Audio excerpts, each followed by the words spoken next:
And this design goes back to the 1500s, 16th century. Which cultures are you referencing? British. This is Tudor period. It's very obvious that that's portcullis on there.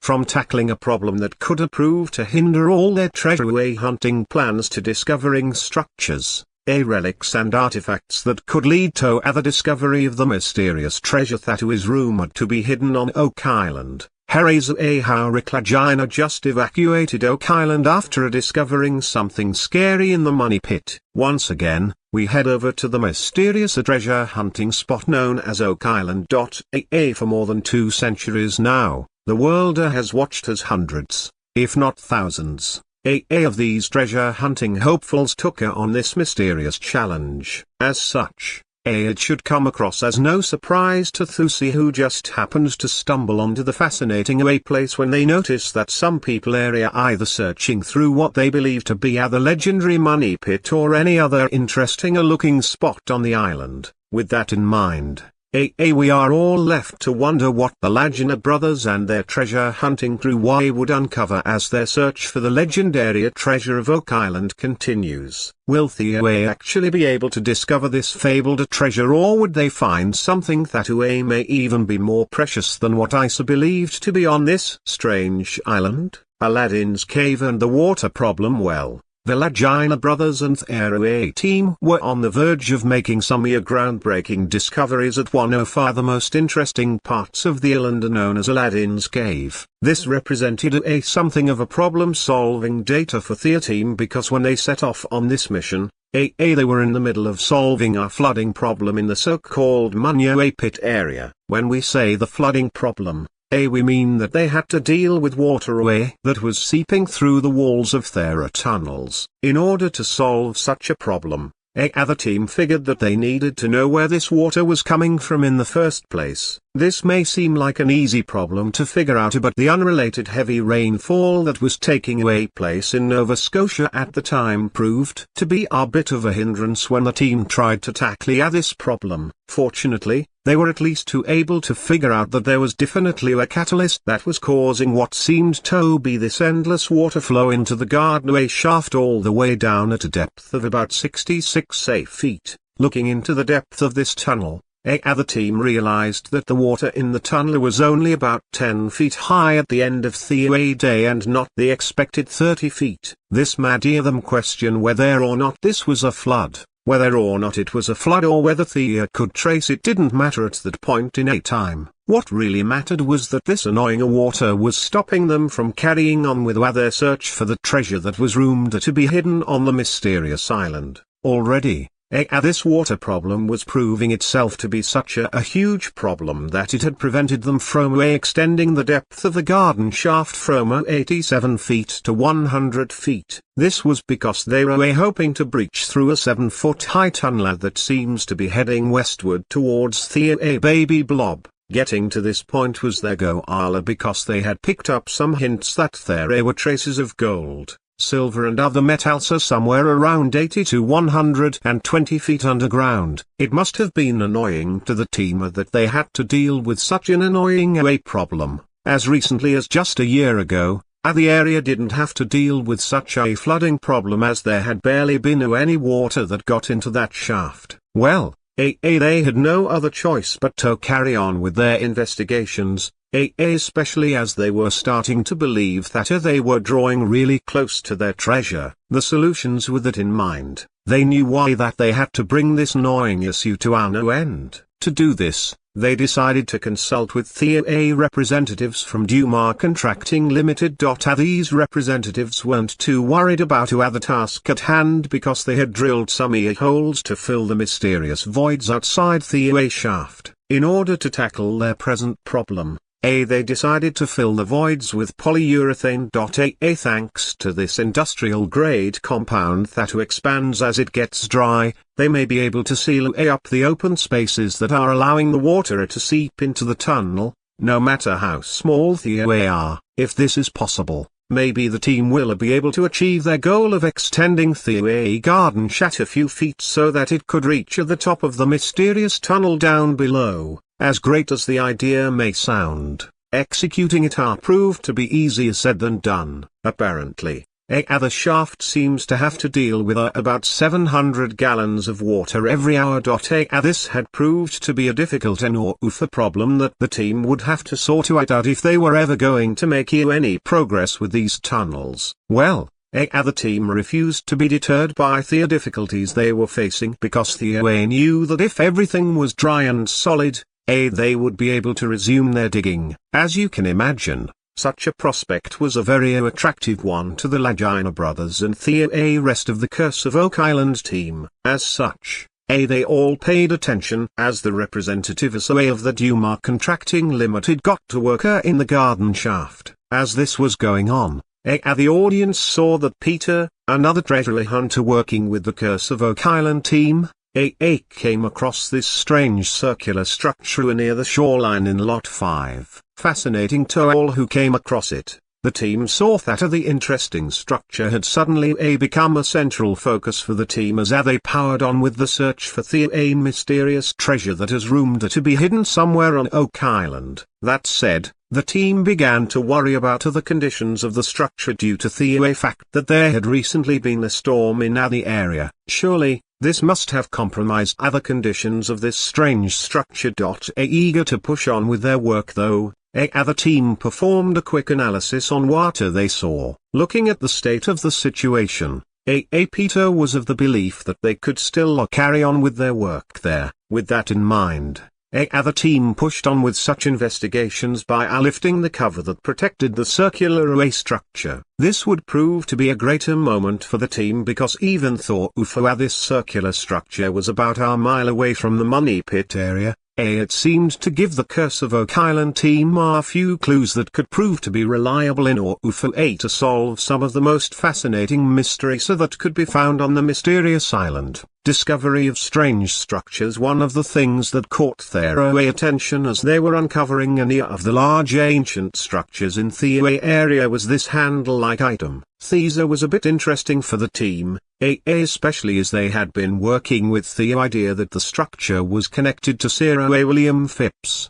Many of us may not know Thie's individual, but the pages of history have proven that he was a 17th century English politician and privateer. What makes Phipps interesting in other context of the search for the treasure that is rumored to be hidden on Oak Island is that it is rumored that Phipps had buried a valuable treasure within the money pit all the way back in 1687. As if this discovery of this handle-like object was not exciting enough, the team found that they struggled to contain themselves when they also found a lead barter token. This discovery occurred somewhere close to the outer edge of the area. Looking at the object, the team figured that there was a chance that it could be linked to a 14th century lead cross that had been discovered at Smith's Cove in 2017. Interestingly enough, it appeared as though the puzzle pieces fit together to hint at a weird but still interconnected history that many may have never even heard of before. Be that as it may, the team of archaeologists were able to endure the power of the storm so that they could carry on with their detailed investigations. This process involved the use of a magnetometry and it proved to be an inspired decision. This is because it led to the discovery of structures that could even be older than the ones that had been discovered recently. Looking for more answers, the team used this as an inspiration to carry out even more investigations that could lead to the unveiling of some of the island's strangest secrets. Driven by excitement and expectation, the archaeologists on ground came to believe that the circular feature that they had been analyzing for some time now could prove to be a crucial element when the team eventually solved some of the hidden mysteries of the island. Eager to solve some of these mysteries, the team prepared to set off on a new exploration expedition by hopping on a boat that was waiting for them just about a mile away from Lot 5. Eager to see what is going on for himself, Marty was even on board with this expedition. Eager to see what they could find in the money pit area among other places,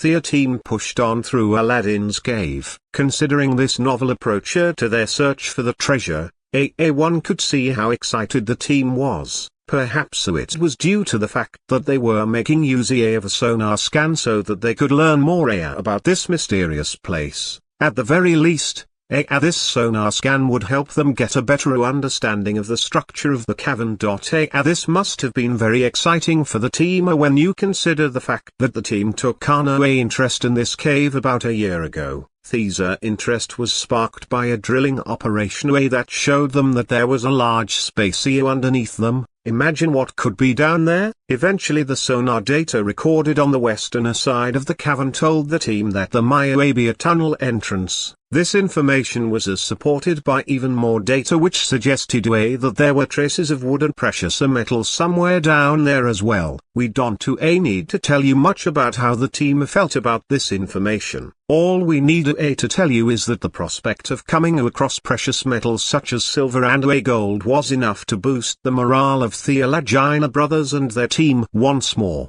To learn more about what was going on down there, the team decided that they were going to insert a camera down a new borehole that was drilled into the center of the cavern. This occurred about a week ago, and during that time period, the team was excited about the fact that this led to the discovery of even more structures that might have been made by humans. As this was going on, the sonar scan was also helping the team create a clear 3D map of Aladdin's cave. This would help the team confirm that there were really man-made structures down there. If there were truly some man-made structures down there, that could suggest that there could be some valuable items down there. Who knows, maybe, even the mysterious treasure of Oak Island. With all these things happening, Marty tried to let the team keep their minds open about the chance so far finding multiple spots where treasure was hidden on the island. This is an exciting prospect to consider, especially when one may have thought that we were searching for one treasure spot this entire time. If they could just find some of these human-made spaces or even items such as chests, they may be able to complete the mission that so many people failed at after all these years. With such thoughts in mind, the team was quite excited when they announced that they were plunging into one of these tunnels. Finally, Theo would be able to get to the bottom of what was going on down there. At the forefront of Theo's expedition down this shaft, Marty did his best to guide the scan in a desperate bid to spot the entrance to this tunnel or any sign of an opening that would suggest that they would have a chance here to look into the strange spaces in the area. Soon they came across some straight lines that further convinced them that the formations that they found weren't natural ones. They were definitely made by humans at some point in time. Anticipating some sort of progress, the team continued with their scan so that they could continue producing images that could lead them closer to their goals. Soon, all this effort paid off with some more encouraging signs. One of such signs was a distinct edge that seemed to create a buzz around the camp. Already it has given rise to a ton of questions. For starters, they couldn't help but wonder if they were actually right about the fact that there was a significant man-made structure somewhere inside Aladdin's cave. Well, although they had no answers, the team was sure that such answers must be hiding somewhere within the strange landscape of this mysterious island.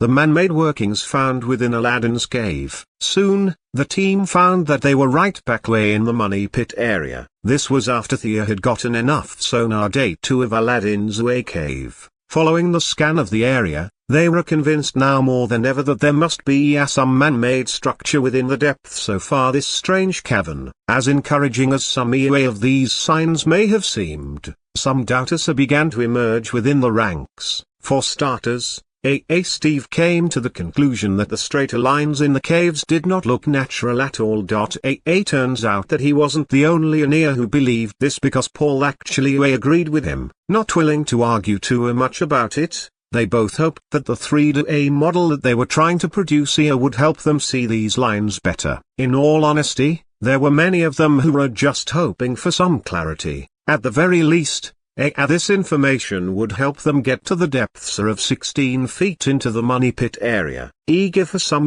more information, the team continued to analyze what was in front of them. During said analysis, Rick just happened to notice something that caught his attention. This is way he asked Paul to rotate their solar diagram. This proved to reveal two potential slopes in the cave. One of these slopes looked like it was made out of sand, while the other one appeared as though it might be hiding something under the floor. Fascinating. Looking for some more information from the sonar diagram, Marty also asked to look at it. This is when he also noticed that there was this pretty square wall that was standing away on one side of the cave. Spotting this, he came here to the conclusion that there was definitely a man-made structure within the cave, and this was where some treasure was deposited. Uwe couldn't convince him otherwise, especially when the data in front of him told him that they were looking at the western side of the cave. This just also happened to be the largest part of the cave,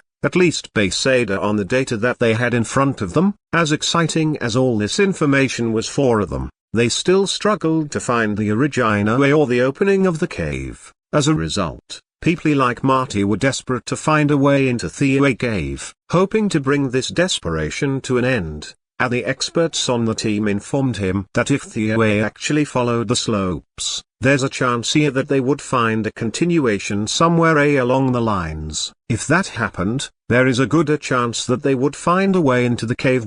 If that occurred, the team came to an agreement that they would then drill a hole into it. Despite all these encouraging discussions, Rick was still desperate for a way into the cave. After all, there was a good chance here that this would lead them to the treasure that they were looking for all this time. Theta said, "Nothing is certain when it comes to the search for this treasure on Oak Island." The experts remained optimistic though, especially after they noticed that something of an echo coming out of somewhere within the cave. These suggested that there must be an opening somewhere. How else would the echo escape? Eager to follow this lead, the team decided that they would drill in the direction of the echo. This would allow them to lead a camera into the hole. That way, they could get all the information they needed to know what direction to follow. Eager to make the most of this opportunity, Rick was on hand to remind the team that they needed to perform a detailed and a proper assessment of whatever data they get out of this exercise. They decided to put another drill down the hole. This will allow them to put it in on a more detailed scan. Once this exercise was completed, the team called it a day. Excited about the progress they had made so far, the team was up bright and early so that they could get right back to work. These involved them pushing on with their search for an answer by drilling a new borehole, named L3.5, This borehole was drilled so that the team could gather even more information from Aladdin's cave. While this was going on, the representatives of Duma were still hard at work so that they could stop that water from seeping into the garden shaft. While this was going on, Craig Tester, Peter Fornetti, Jack Biglia and Emma Culligan, the archaeometallurgist, were taking steps to meet with Carmen Legg, the resident blacksmithing expert. They wanted to get some more information on some fascinating artifacts that were picked up on Lot 5. Perhaps the most interesting of these artifacts were the metal stap and the heavy fastener that was discovered in the circular depression. Once he spotted the artifacts, Carmen proposed that the could be part of a chest or trunk that was put together back in the 17th century. Upon hearing this information, the team was immediately excited, especially as this reignited the links to the previously mentioned Sir William Phipps and the Spanish treasure that some believed he buried on Oak Island back in 1687. Eager to know something about the artifacts initially, Emma had already carried out a detailed scanner on them with her specialized scanning devices. This proved to reveal the intricate details that had been hidden by centuries of rust and decay. Thanks to the scan, they were also able to notice this clasp that could belong to a small chest. This again suggested that these items must have originated from the 17th century. Add the discovery of this nail that was also dated back some centuries and you'd find that the team must have felt that they were drawing ever closer to the